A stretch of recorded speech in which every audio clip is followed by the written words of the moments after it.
Écoutez bien ça. Écoutez bien ça. Les impies sont remplis de regrets. Nos mémoires bénies nous ont enseigné. Les impies sont remplis de regrets. Et le Baal Shem Tov, il pose une question. Qui sont ces Rechaïm, ces impies remplis de regrets? À Rechaïm, Malé Haratim, il y a écrit dans la Torah.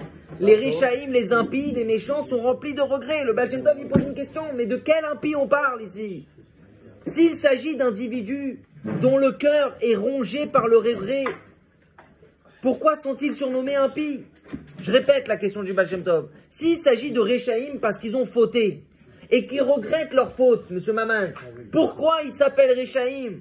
Il nous dit parce que le moment où un impie, un rachat qui a fauté, il regrette d'avoir fauté, la Gemara Kiddushin nous dit il est appelé tzaddik. Sur le moment où on a une pensée de tchouva, on est appelé tzaddik. On est considéré comme tzaddik mamash. Donc c'est pas possible de dire que les impies sont remplis de regrets, parce qu'au moment où tu regrettes, t'es plus un impie. Alors le Baal Shem Tov nous explique que ce ne sont pas les personnes qui regrettent leur faute, parce que si tu regrettes ta faute, t'es un tzaddik.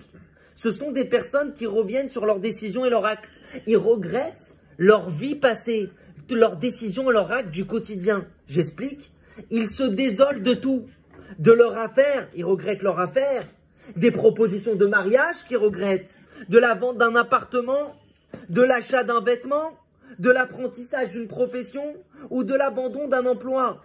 Ce n'est pas qu'ils regrettent leur faute, parce que les Rechaïm sont remplis de regrets. Mais si tu regrettes tes fautes, tu n'es plus appelé rachat, tu es appelé tzaddik.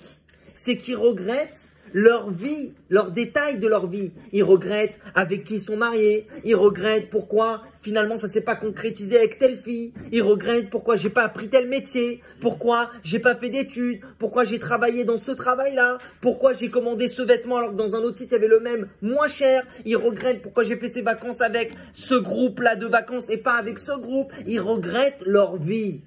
Voilà ce qu'ils regrettent. Alors le Baal Shem Tov il dit, mais alors pourquoi ils sont appelés rachats? T'es rachat si tu regrettes, ce chidour, j'aurais dû plutôt continuer ou arrêter, ce travail, j'aurais dû plutôt faire une profession de ce travail plutôt que de celui-là. Je suis appelé rachat pour ça, à tel point. Le Baal Shem Tov, il dit, l'homme doit croire, sans l'ombre d'un doute, que ses actes et sa vie en général sont décidés par Dieu et sont sous sa totale surveillance. C'est Dieu qui incite l'homme à penser et à se comporter comme il le fait. Tu vois pourquoi tu as continué avec cette fille? Et pourquoi tu as arrêté avec celle-là? C'est Dieu qui t'a fait penser ça. C'est le bon Dieu. Pourquoi tu t'es associé à cette personne et pas à celui-là? C'est le bon Dieu qui t'a mis dans ta tête. Pourquoi tu as été en vacances dans cette ville et pas dans celle-là? C'est le bon Dieu qui t'a mis dans ta tête. Ta vie, les détails de ta vie, tu ne choisis rien. Rien. C'est Dieu qui t'a donné. Moi, c'est la semaine dernière, j'ai refait ma terrasse et j'ai acheté une table avec chaise sympa et tout, chaise bistrot, machin. Et finalement, il se trouve que j'ai mal cherché. Il était minuit dans mon lit, je voulais aller vite. J'ai pas la patience de ma femme qui, elle sait trouver les meilleurs trucs. Et finalement, au lieu de payer 100, 150, parce que sur le même site, il y avait un truc. Au début, j'ai un peu regretté. Tu regrettes ça? C'est Dieu qui a fait que tu as payé 150. Il fallait que tu débourses 150. Il nous dit, la Torah nous met en garde. Tu te souviendras de l'Éternel ton Dieu, car c'est lui qui te donne le moyen d'arriver à cette prospérité. Souviens-toi que c'est lui qui t'amène là où tu vas, peu importe là où tu vas. Le Targum Onkelos traduit par le fait que Dieu te conseille pour te lancer dans telle ou telle affaire. C'est Dieu qui te donne de te lancer dans telle ou telle affaire de mariage ou de travail ou de vacances. Il est écrit dans la Gemara Nida, Akol bidei shamaim, chutz mi'irat shamaim. Tout est entre les mains du ciel, sauf la crainte du ciel. Dieu a donné à l'homme le libre arbitre pour choisir uniquement entre le bien ou le mal. Comme il y a une femme qui a fait un cours sur Torah Box il n'y a pas longtemps, très émouvant, c'est sous-titré en français, c'est en hébreu sous-titré en français. C'est une rabbinite qui a interviewé une femme, Tzadeket Mamash. La femme, elle a perdu pendant le Covid son mari et ses 2 fils. Et la femme, elle dit comme ça là-bas. Elle dit les épreuves qu'on a, ça veut dire même les choses qu'on a dans notre vie, on ne choisit pas. On choisit comment on réagit à ces choses-là. Comment on réagit à ces épreuves, c'est le seul choix qu'on a. Par contre, on a un choix du bien ou du mal. Il nous dit tout au long de la journée, l'homme doit prendre des décisions. Toute la vie est faite de décisions. Si vous êtes venu ce soir au cours, c'est parce que vous avez pris la décision de venir, qui ne sont pas forcément liées au commandement positif ou négatif. Il y a des fois des décisions que tu dois faire dans ta vie qui ne sont pas liées au mitzvot. Est-ce que je dois acheter une table plutôt jaune ou verte dans mon jardin? Il se croit maître de ses choix. Tu crois que c'est toi qui choisis une chaise jaune? ou une table jaune ou verte, d'acheter un Leroy Merlin plus taquet, tu crois que c'est toi qui choisis? Tu crois que la canette, comme on m'a appris à la yeshiva, la canette de coca, il y a 2 canettes de coca. Tu choisis celle-là, pas celle-là, tu crois que c'est toi qui choisis? Ce n'est pas tout à fait le cas.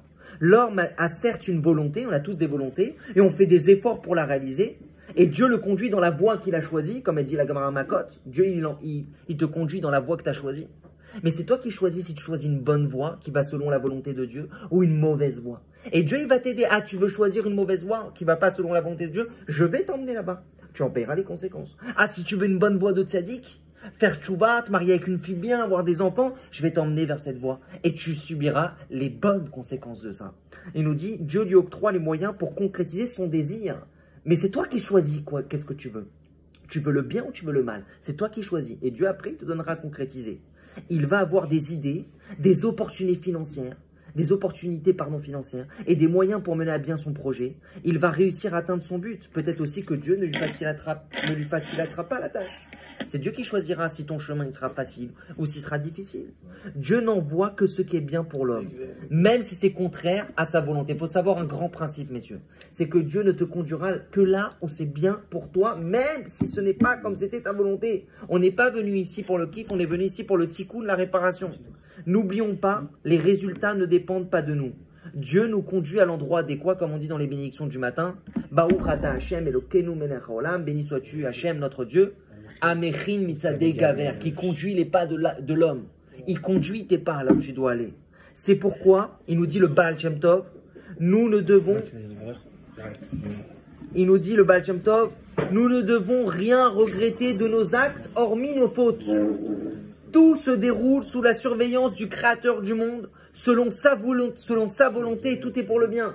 Tout dans notre vie, tout notre parcours passé et même futur qui va arriver se déroule sous la surveillance du Créateur du monde, selon sa volonté, et tout est pour le bien parce que Dieu, il nous conduit que pour notre bien. Si un homme regrette ses décisions et ses actes, c'est un signe qu'il ne croit pas en Dieu. Si tu regrettes ton passé, si tu regrettes les décisions que tu as faites et tes actes, je ne parle pas de tes fautes, je parle de tes décisions matérielles. Pourquoi j'ai travaillé là-bas? Pourquoi j'ai eu comme ami celui-là? Pourquoi je me suis marié avec celle-là et pas avec celle-là? Pourquoi j'ai fait des études ou pas d'études? Pourquoi je suis parti en vacances là-bas ou pas là-bas? Si un homme il regrette ses décisions et ses actes, c'est un signe qu'il ne croit pas totalement en Dieu. C'est pourquoi ces individus, pétris de regrets, sont surnommés des impies, car ils ne sont pas de véritables croyants. Donc je répète le chidouche du Baal Shem Tov, qu'il y a écrit que les impies sont remplis de regrets. Le Baal Shem Tov, il pose une première question.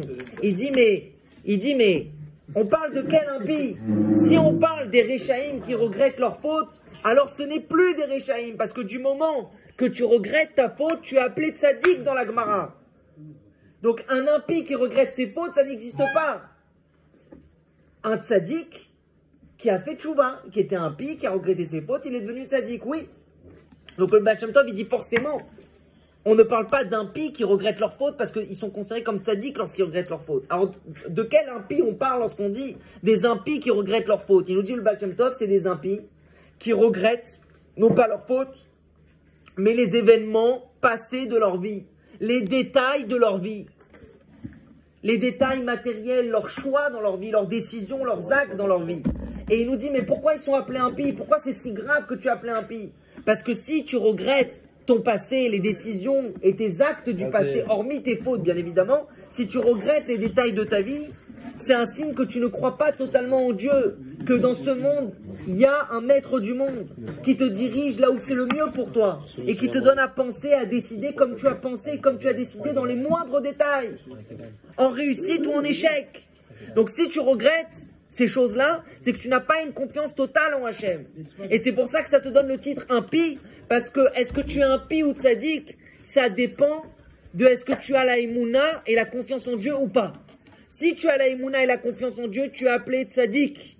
Si tu n'as pas une totale émouna ou confiance en Dieu, tu as des manques d'émouna, tu es appelé impie.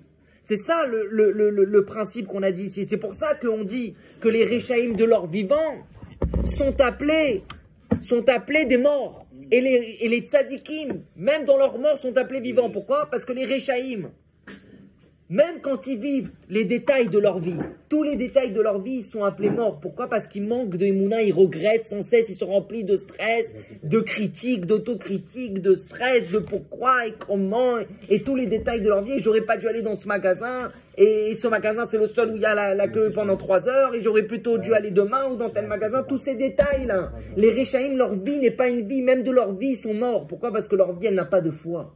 Et comme on a dit dans l'Ikouta Lachot, c'est la foi qui te donne le titre de vie à ta vie. Que c'est quoi la vie?